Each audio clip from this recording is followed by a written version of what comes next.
Your guy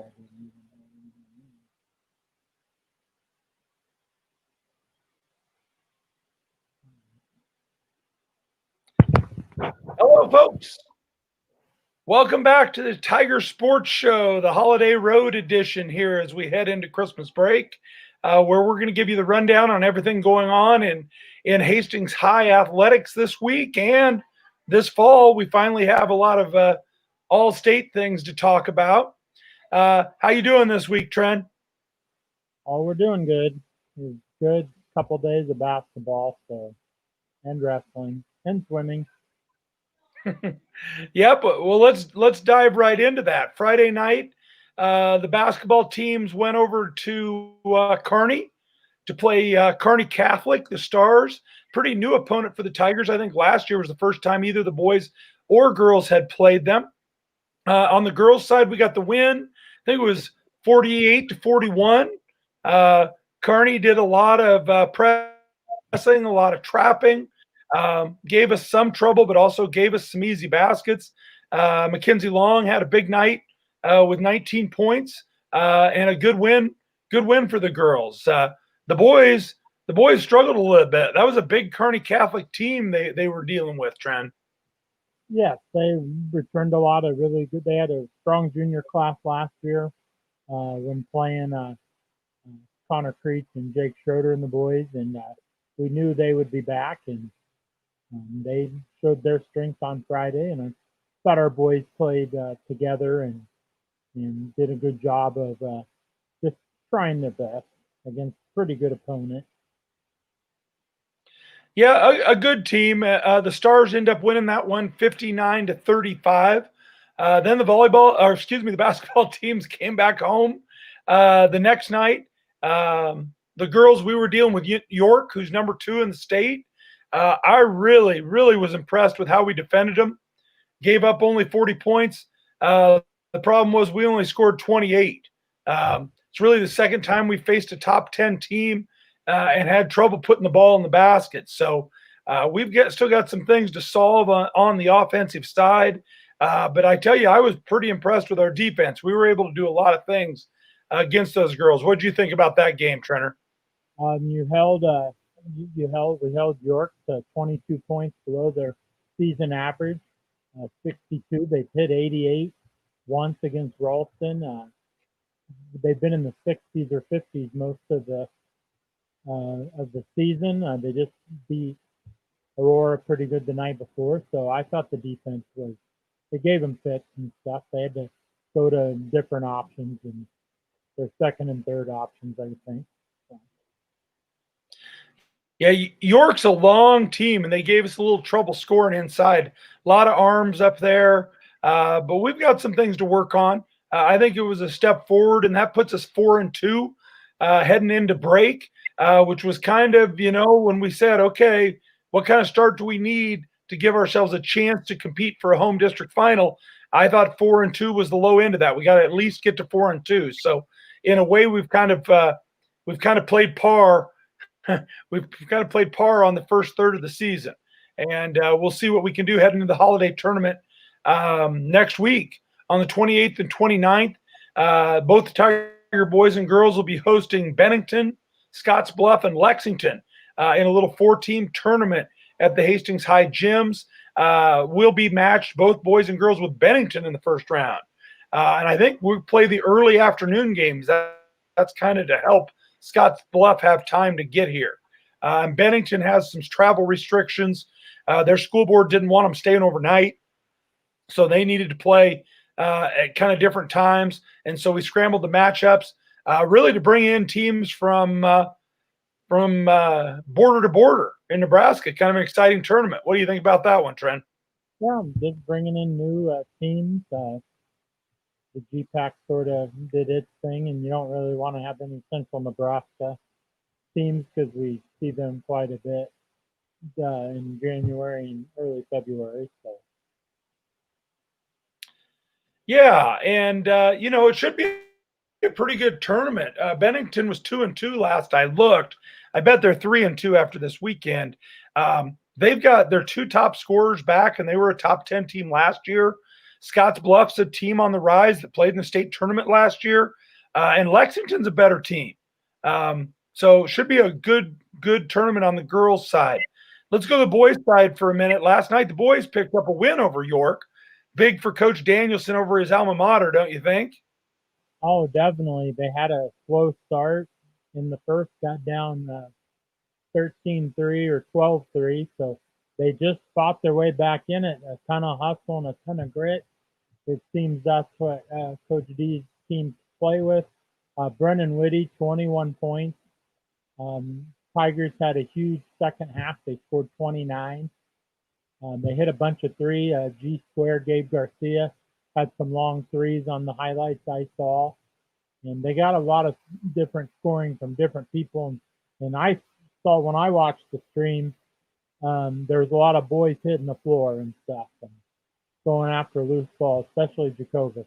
He's probably got some bruises and some bumps and some floor scars today because he was all over the floor. So I tell you, that's one thing I'd like to see us improve on a little bit. I'm not sure we've been getting our share of loose balls, and I'm not sure we've been down on the floor as much as Jacobus. Maybe we need to bring him in to demonstrate a little bit.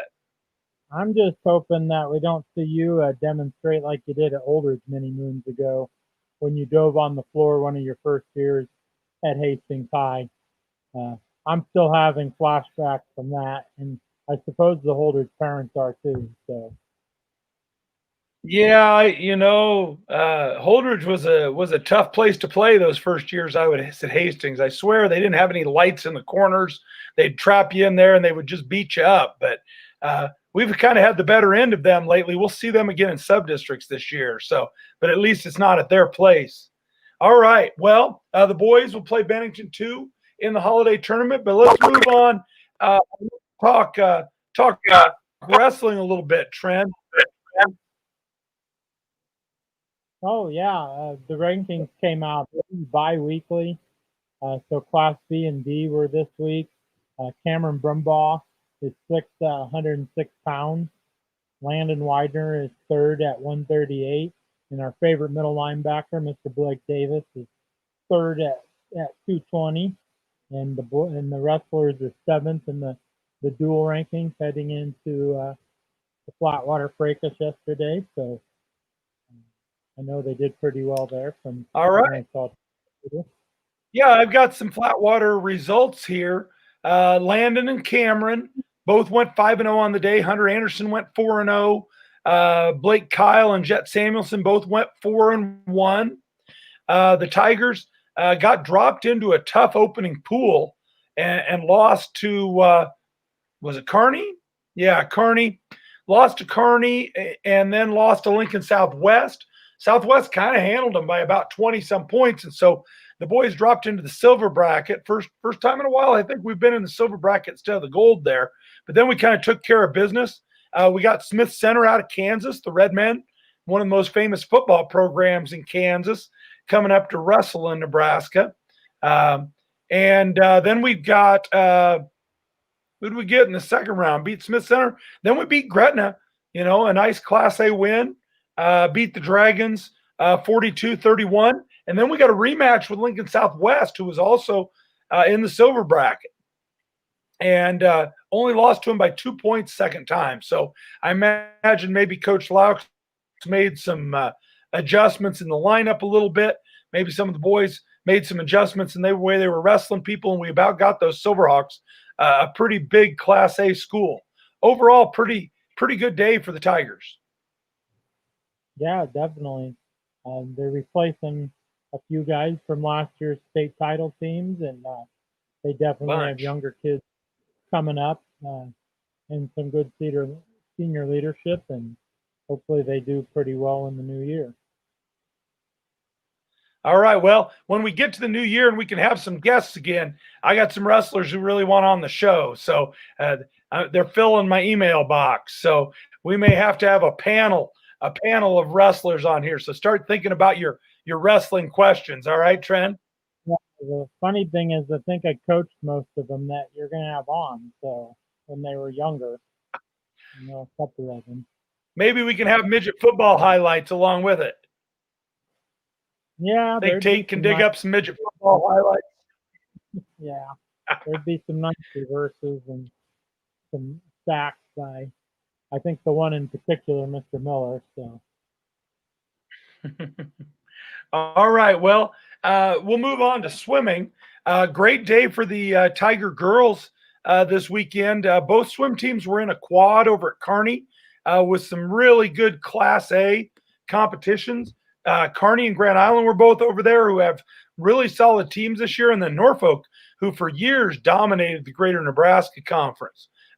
So three very good teams. The boys ended up just getting edged out and finishing fourth. Probably the best individual finish, it looked like to me, was Jay Sepperly.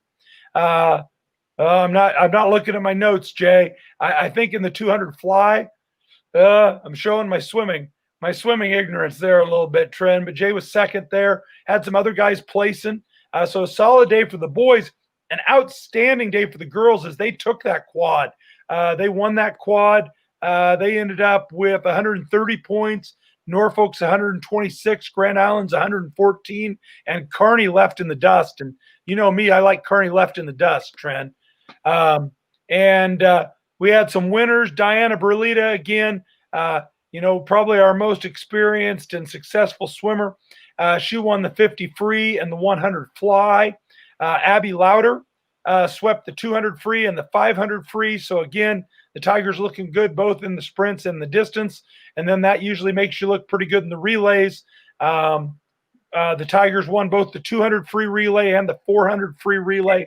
So just a fabulous year for the girls. I didn't have time to show my new knowledge of state swimming qualification standards. I didn't go through all those again, but hopefully we had some kids put some secondary marks up and inch up towards those automatic qualifiers.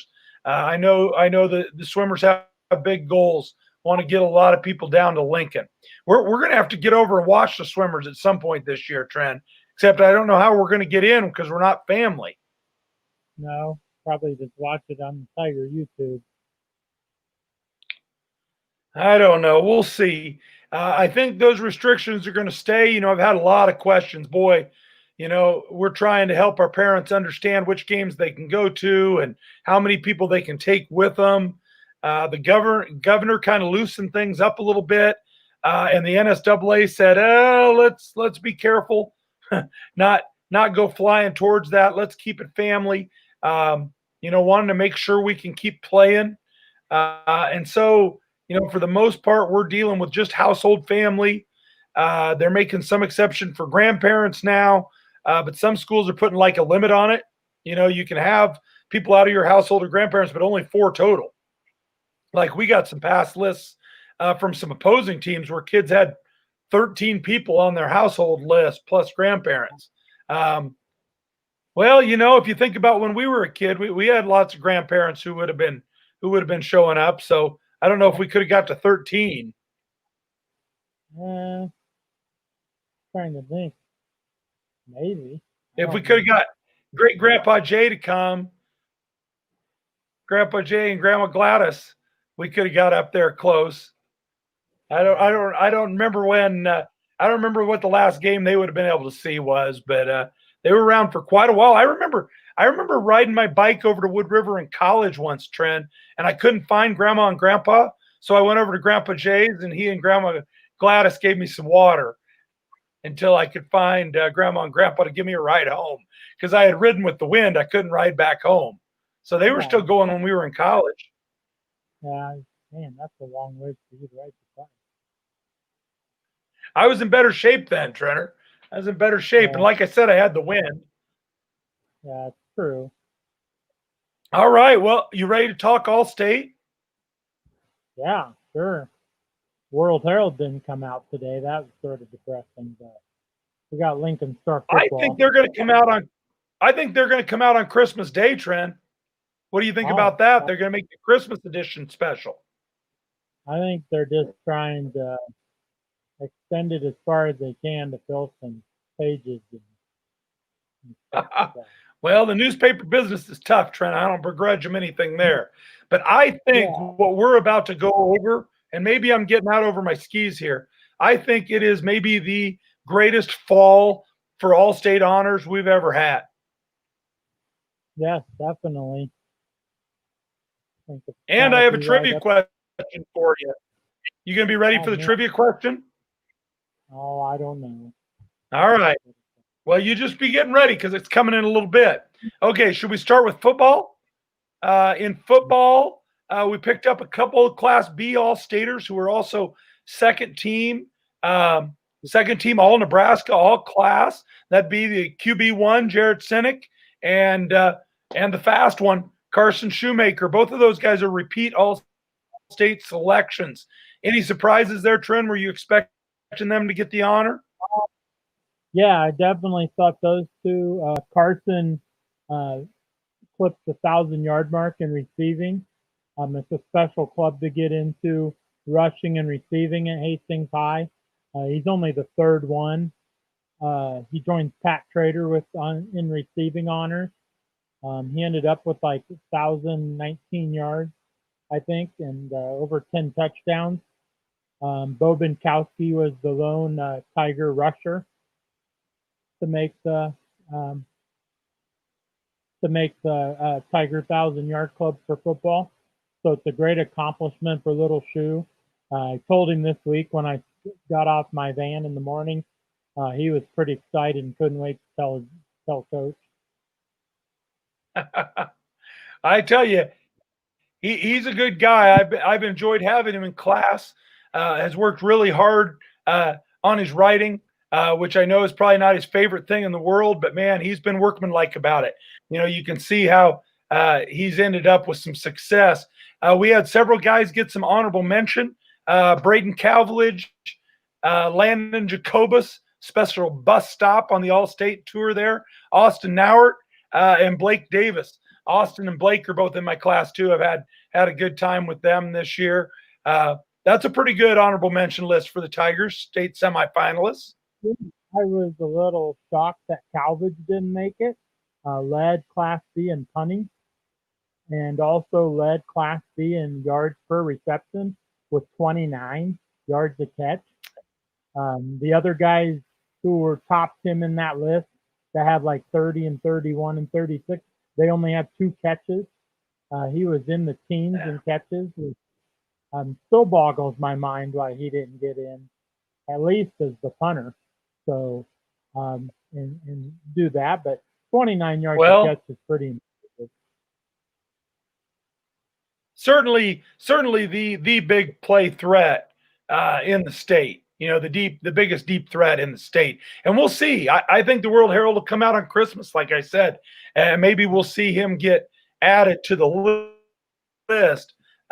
Looking back, I think that's the most All-Staters since 1997, when that would, of course, been Bo Binkowski, Tom Chick, Kenny Cant, and Pat Trader. All-Staters that year. You mentioned a couple of those guys. And I think we'll talk about that year again. But before we do, I got my trivia question. All right. Carson and Jarrett were both all Nebraska as well as being all Class B. They were all Nebraska second team. Who's our last all Nebraska All-Stater? Not all Class B or all Class A, but all Nebraska. Who's our last one? Can you give me a year? No, you know everything. You know these guys. He was a lineman. Oh, Jesse Rigler. Is it Riggs? Nope, later than that. Lineman? Lineman. I don't know. Trent? Georgiana. Yeah, all Nebraska in 2001. Yeah, that was before Rigler. Yeah, I coached Trent. Yep. Share the same name with him. A good guy. When they talk about having a motor. You ready for my trivia question? Got a surprise. You got a trivia question? All right. All second team Super Stater, QB1, Mr. Sinek, had 3 career tackles. 2 as a sophomore, and one is a senior. Who against one team? Can you name that team? All three tackles were against the same team. Yeah, two is sophomore year and one is senior year. Grand Island Northwest. Oh wow, that's impressive. I didn't think you were going to be able to get that. I thought I stumped you. That makes me sad. He went into that game as a linebacker. Yeah, Don't you remember him playing some linebacker? As a sophomore or as a senior? No, this year. Yeah, he played a little bit when push came to shove. Yeah. He was playing that extra linebacker spot. I think he played some against Elkhorn too at the end when they were pushing to score that winning touchdown. Yeah. But that was pretty impressive by me getting your surprise trivia question. Yeah, and just the fact, Cynic close to 3,000 yards passing. He obviously owns most of those records. You can't say more about QB1, but just back, it's probably 97 is probably the last year where we had this, like you said, this many All-Staters. They had the 1,000-yard triplets, 1,000-yard rusher with Benkowski, 1,000-yard passer with Chick, and of course, little Pat Trader, who our family knows very well. I know him well from the old driveway basketball games on the 8-foot hoop we had with Mr. Pat. So, but just the fact that we just to come close to the 1,000-yard triplets is pretty impressive for this squad with all the things they did. Fantastic season. Class B state semifinals came within a whisper of the state finals. Just a fabulous football season, and I'm sure we've got some young guys who are chomping at the bit to get some honors next year. So it'll be exciting to watch. All right, football wasn't the only all-state news this year, though. Softball was all over the all-state list with Kaylin Schultz being all Nebraska selection in the World Herald, all class, all state. Always exciting to get on that list. And I told Kaylin she did a great job. She wore her orange jersey for the picture. She looked awesome in the picture. There, lots of blacks and grays, and her orange was really standing out. And then we had several all-state class B selections. Faith Molina at pitcher, Sophie Cerveny in center field, of course, easily, I think, the best center fielder we've ever had. Sammy Schmidt batting in that number 2 spot and producing some power and some speed. An all-stater too. And, just a great year for the girls. I'm not forgetting anybody on the all-state softball list. Am I, Tren? That was a while ago. I don't think so. Kaylin just committed to South Dakota State this week. So that's a big accomplishment for Miss Schultz. She was smiling in the halls. I think that decision was weighing on her a little bit. I think it felt good once she made that decision. Yeah, and a lot of those juniors are coming back.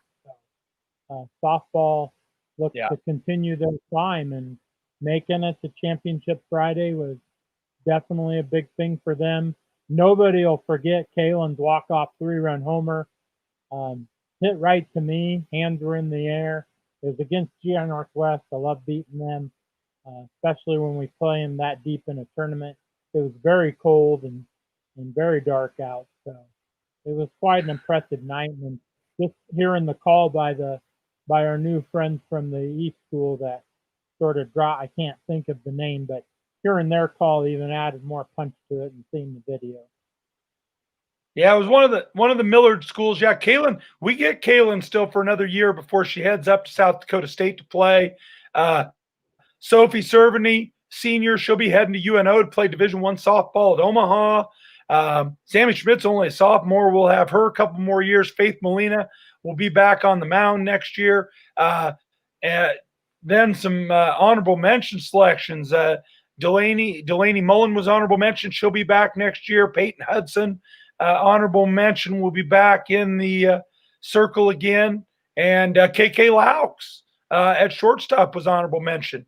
And she'll be back again. So the Tigers and Coach Speak are going to have big goals again next year. That's always exciting. You mentioned Kalen signing with South Dakota State. Of course, QB1 Jared Sinek committed to walk on at the university and play football.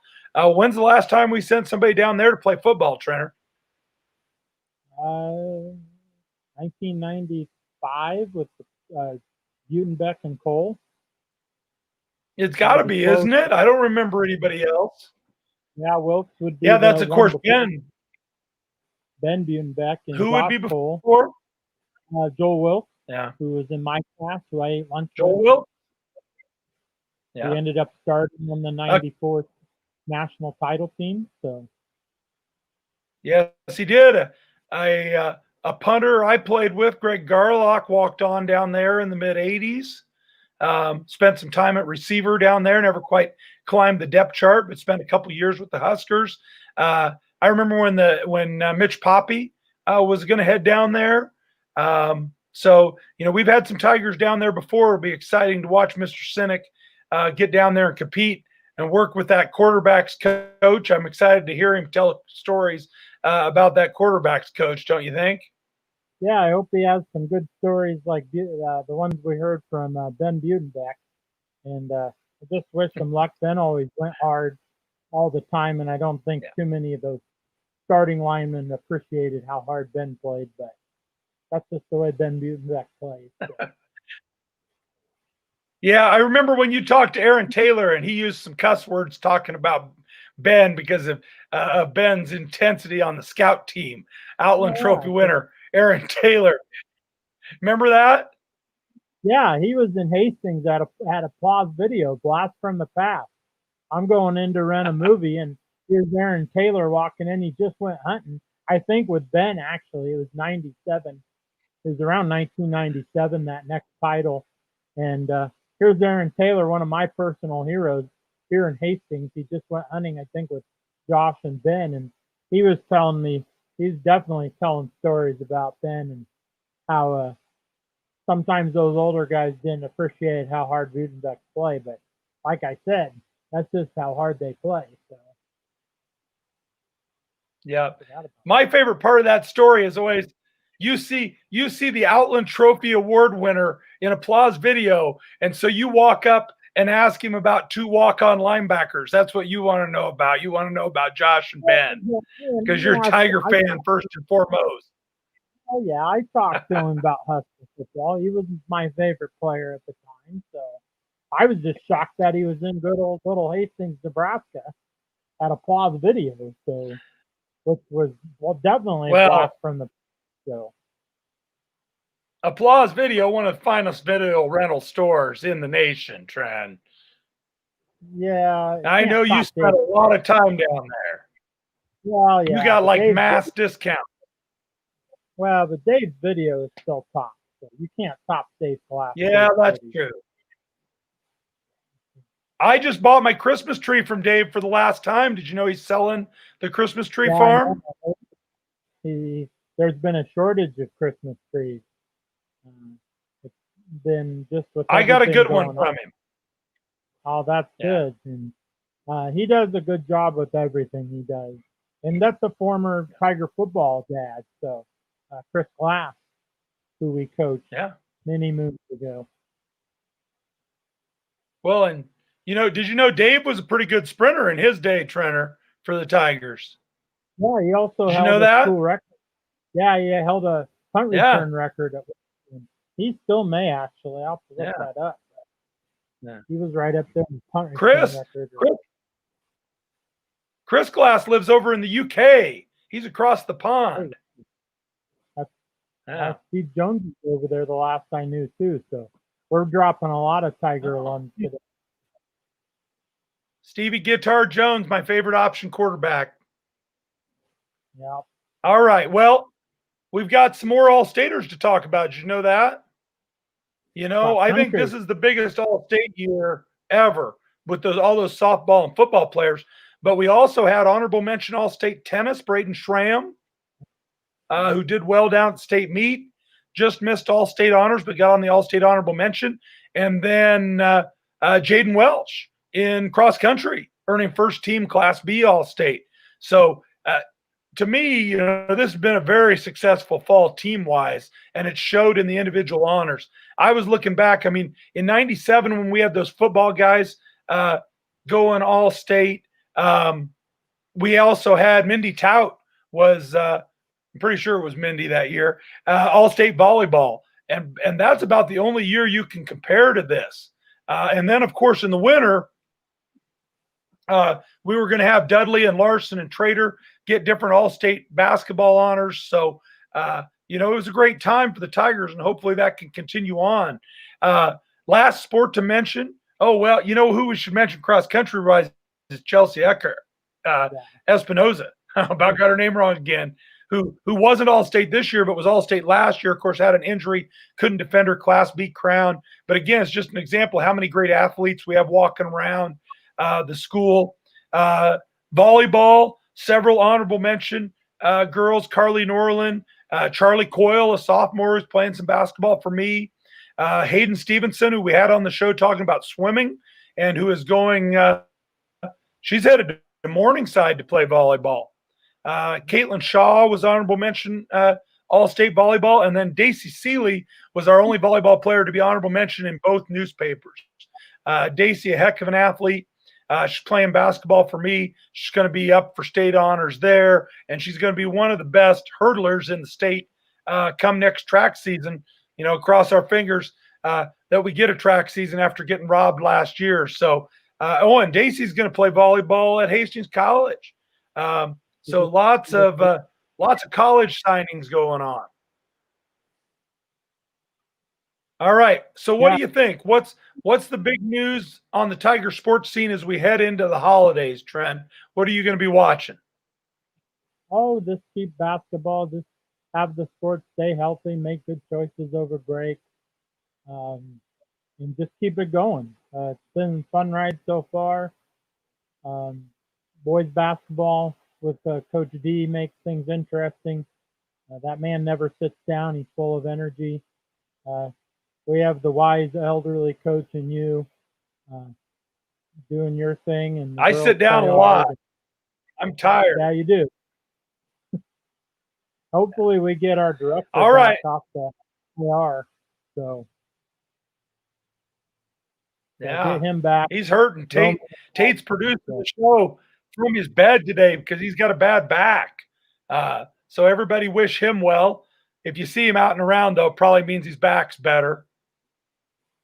All right, yeah. Tren, you got the last word. What do you want to say? Go Tigers. It's fun 2020. Well, can't fun 2020. It was the best we could make it. The distractions were good that these athletes gave us. I was going to say it was a great 2020, but no, it wasn't. But 2021, here we go. Bring it on and get to some finished Tiger basketball and wrestling and swimming. And I just talked to Coach Blake about Tiger baseball. We've got our fingers crossed on that. And get out to the Ball Diamond and Duncan this spring. So go Tigers. Go Tigers. Bye, everybody. See you next week.